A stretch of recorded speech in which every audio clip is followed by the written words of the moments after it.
محمد بن قاسم نے فیصلہ کن انداز میں فوج تیار کی۔ یہ جنگ کئی دن جاری رہی۔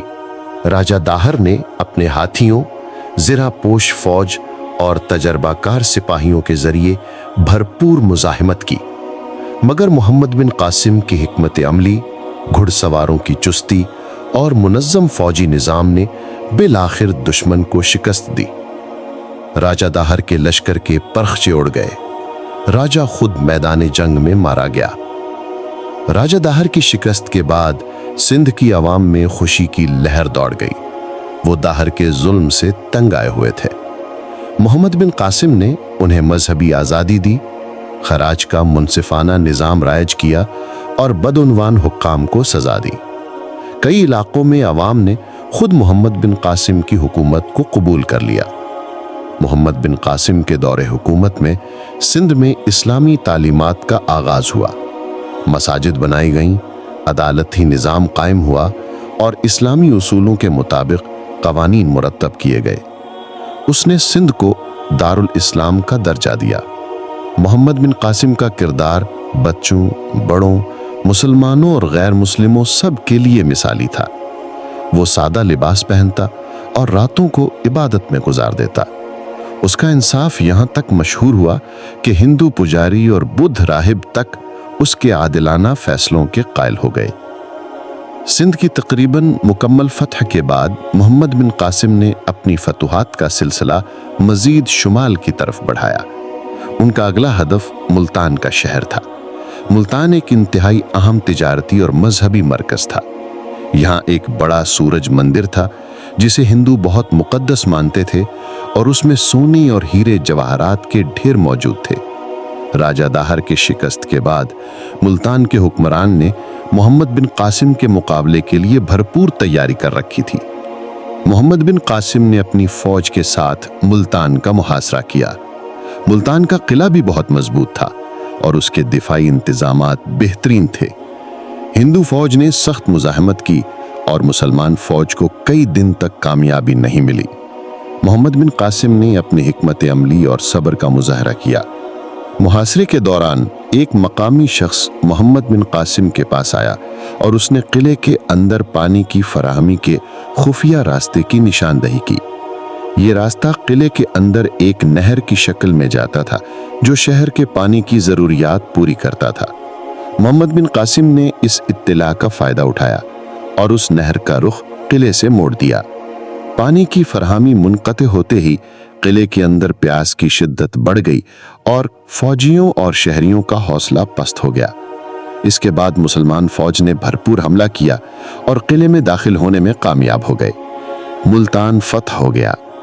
قلعے کے اندر داخل ہونے پر محمد بن قاسم اور ان کے سپاہی سورج مندر میں داخل ہوئے، جہاں انہیں واقعی سونے کے ڈھیر، ہیرے جواہرات اور دیگر قیمتی اشیاء ملی۔ یہ تمام مال غنیمت اسلامی قوانین کے مطابق تقسیم کیا گیا۔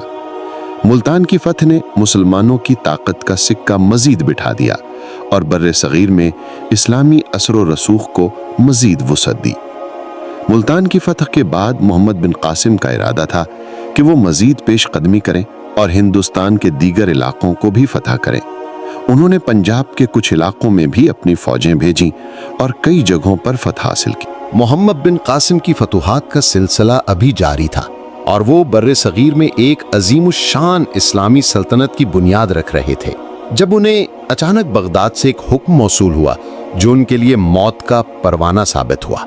خلیفہ ولید بن عبد المالک کا انتقال ہو چکا تھا اور ان کے بھائی سلیمان بن عبد المالک نئے خلیفہ بن چکے تھے۔ سلیمان بن عبد المالک حجاج بن یوسف کو ناپسند کرتے تھے اور ان کے قریبی لوگوں سے بھی حسد رکھتے تھے۔ حجاج بن یوسف جو محمد بن قاسم کے سرپرست تھے کا بھی انتقال ہو چکا تھا۔ یہ ایک ایسا وقت تھا جب محمد بن قاسم کے حاسدوں اور مخالفین کو موقع مل گیا۔ خلافت کے اندرونی اختلافات اور سیاسی سازشوں نے ایک عظیم فاتح کو اپنا نشانہ بنا لیا۔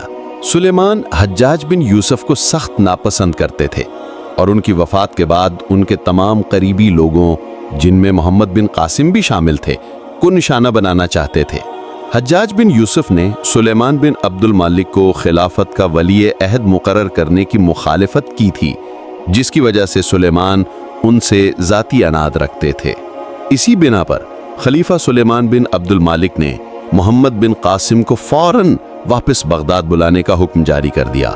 यह हुक्म उस वक्त आया जब मोहम्मद बिन कासिम हिंदुस्तान में मजीद फतुहात के लिए तैयारियां कर रहे थे। मोहम्मद बिन कासिम के लिए यह हुक्म किसी बिजली गिरने से कम नहीं था। वो अपनी जिंदगी की सबसे बड़ी कामयाबियों के उरूज पर थे जब उन्हें अचानक वापस बुला लिया गया। एक अजीम जर्नैल जिसने अपनी जान की परवाह किए बगैर इस्लामी परचम लहराया, अब उसे एक मुजरिम की तरह वापस बुलाया जा रहा था। मोहम्मद बिन कासिम ने हुक्म मिलते ही अपनी तमाम फतूहात और मंसूबों को अधूरा छोड़कर वापसी की तैयारी शुरू कर दी। जूं ही लश्कर के सिपाहियों को इस हुक्म की खबर मिली, वो भड़क उठे। उनके दिलों में गुस्से की चिंगारियां भड़कने लगीं। हर तरफ से आवाजें आने लगीं कि हम आपको यूं जालिमाना हुक्म के तहत वापस नहीं जाने देंगे। अगर सुलेमान ने जंग छेड़नी है तो हम भी तलवार उठाने को तैयार हैं। हम खलीफा के खिलाफ लड़ेंगे, हम आपके साथ हैं सैयद। पूरा लश्कर जैसे एक आग बन चुका था। उनके दिलों में अपने कायद के लिए बेपनाह मोहब्बत और वफादारी थी। लेकिन तब मोहम्मद बिन कासिम उठे।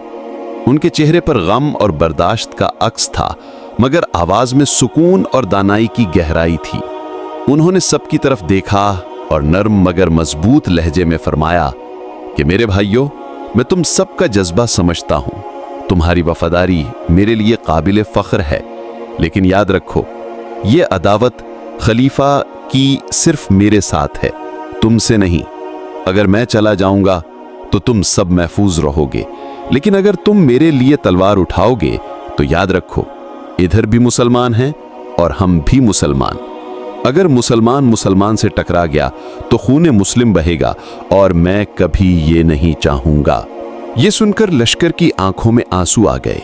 उनके दिलों पर एक गहरा वार हुआ, लेकिन मोहम्मद बिन कासिम के अल्फाज में जो हिकमत और इखलास था, उसने सबको खामोश कर दिया। वो जानते थे कि उनका सरदार सिर्फ एक फातेह नहीं, एक सच्चा मुसलमान और अमन का ख़्वाहां है। वापसी का सफर मोहम्मद बिन कासिम के लिए इंतहाई दुख भरा था। वो उस खित्ते को छोड़ रहे थे जिसे उन्होंने अपने खून पसीने से सैराब किया था, जहां उन्होंने अदल व इंसाफ की बुनियादें डाली थीं और जहां के लोग उन्हें निजात दहिंदा समझते थे। जब उन्होंने सिंध से रुखसती की तो सिंध के आवाम, बिलखुसूस वो लोग जिन्हें उन्होंने राजा दाहिर के जुल्म से निजात दिलाई थी, बहुत गमगीन हुए। सिंध से वापसी के बाद मोहम्मद बिन कासिम को गिरफ्तार कर लिया गया और इराक में वासित के मकाम पर कैद कर दिया गया। वो जेल में शदीद अजियतों का शिकार हुए। उन पर मुख्तलिफ इल्जामात लगाए गए और उन्हें सख्त आज़ाब दिया गया। ये एक ऐसा अलमनाक अंजाम था जो किसी भी अजीम फातेह के नसीब में शायद ही आता। जेल में उन्हें शदीद तशद्दुद का निशाना बनाया गया। बाज़ रिवायात के मुताबिक उन्हें एक गाय की कच्ची खाल में लपेटकर बंद कर दिया गया, जिससे खाल सुकड़ती गई और उनका दम घुटता गया। इस तरह एक अजीम हीरो सिर्फ 20 साल की उम्र में जामे शहादत नोश कर गया। ये महज एक जंगी शिकस्त नहीं थी, बल्कि इंसाफ की शिकस्त और एक साजिश की जीत थी। मोहम्मद बिन कासिम की शहादत न सिर्फ एक अजीम जर्नैल का अलमनाक अंजाम था, बल्कि इस्लामी फतूहात के एक रोशन बाब का दर्दनाक इख्तिताम भी था। उनके बाद सिंध में इस्लामी फतूहात का सिलसिला रुक गया और उस इलाके में इंतशार फैल गया। अगर मोहम्मद बिन कासिम को मजीद वक्त मिलता तो शायद वो बर्रे सगीर में इस्लाम का पैगाम मजीद वुसअत से फैलाते।